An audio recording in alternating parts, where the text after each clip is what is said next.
साबित करने के बहुत बड़ी कोशिश आज के दौर में चल रही है। हम प्राथमिकता से अगर शुरुआत करें तो समाज के जो प्रमुख क्षेत्र है जिसमें आध्यात्मिक क्षेत्र की हम बात कर रहे हैं, धार्मिक क्षेत्र की बात करें तो हमारे देश की विरासत जो अध्यात्म से जुड़ी हुई है, पिछले 70 सालों में हमारा यह धर्मदंड कमजोर हो गया है ऐसा दिखता है। आज आध्यात्मिक क्षेत्र के बहुतांश लोगों का अच्छा कार्य होते हुए भी कुछ लोगों के नाम पर पूरे धार्मिक क्षेत्र को बदनाम किया जा रहा है। इन बातों को भी रोकना बहुत जरूरी है। आज कुछ लोग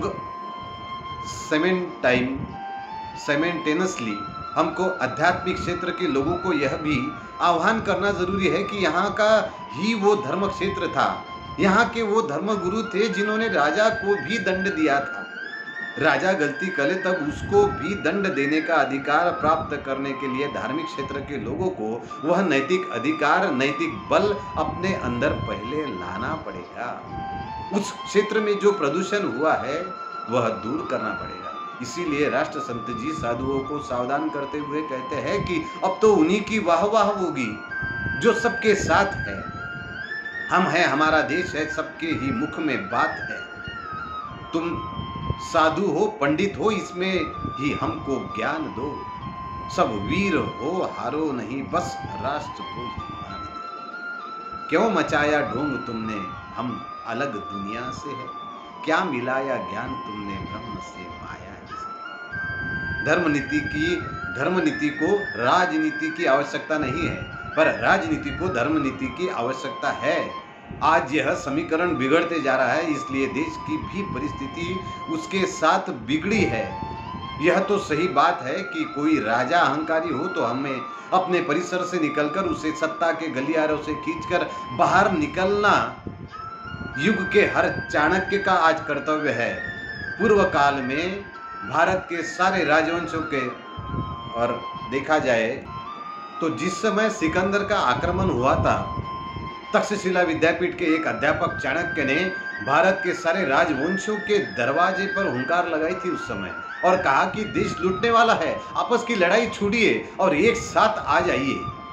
लेकिन किसी ने उस पर ध्यान नहीं दिया मित्रों। जब वो देश के सबसे बड़े दरवाजे पर पटना के महाराज नंद के यहाँ गए तो उस राज्य सभा में दोपहर के समय नृत्य चल रहा था और मदिरा पान मतलब शराब पी जा रही थी। चाणक्य ने नंद राजा से कहा कि आपका कुछ समय चाहिए। राजा ने उसे गालियां दी और उसे बाद में कुछ चर्चा ना करते हुए राज्य से बाहर हकाल देते हुए कहा कि यह कौन मूर्ख आया है हमारी रंग में भंग डालने के लिए।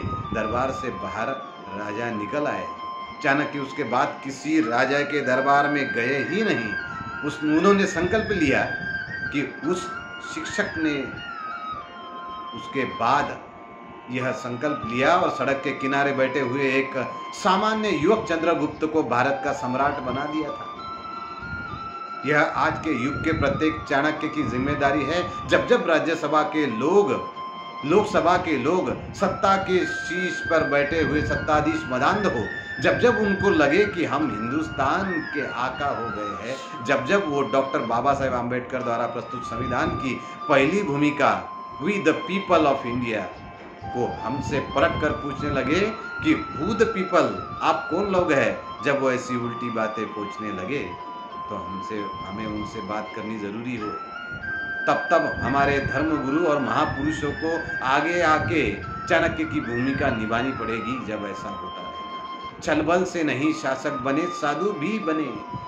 राष्ट्र संत जी कहते हैं लहर की बरखा ग्रंथ में कि छलबल से नहीं शासक बने, साधु भी बने, वह तो बने कर्तव्य से और ज्ञान से, दोनों बने। जैसी हो जिसकी योग्यता वैसा ही उसको मान दो, और आतताई जो करे उसकी सजा पर भी ध्यान दो।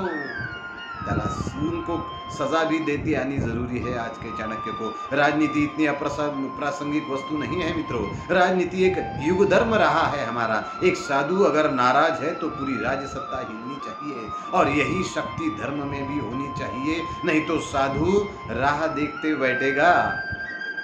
कि कब मंत्री जी आए, उनकी अपॉइंटमेंट मुझे मिले, और कब मेरे आश्रम में वो आए, निधि मुझे मिले, अनुदान मिले, जिससे मेरा धंधा चल जाए। आज के राजाओं की गलती उनको बताओ तो बहुत चिढ़ते हैं, आज चिढ़ जाते हैं और अपनी गलतियां नहीं सुधारते। पर एक युग ऐसा था कि प्रभु श्री राम जी अपनी सौतेली माँ के कहने पर भी, जहां दूसरे दिन उनको राज्य मिलने वाला था, दूसरे दिन वह राज्य छोड़कर वनवास सिधारना पड़ा, केवल यह सोचकर कि मेरी माँ को अगर लगता है कि मैं अभी राज्य चलाने में सक्षम नहीं हूं तो मुझे वनवास जाना ही पड़ेगा। पर आज के नेता तो जनता की इच्छा हो या ना हो, वो जेल में रहकर भी चुनाव लड़ने के लिए तैयार रहते हैं और इतना बड़ा साहस रखते हैं। कितना फर्क है उस दौर में और आज के दौर में।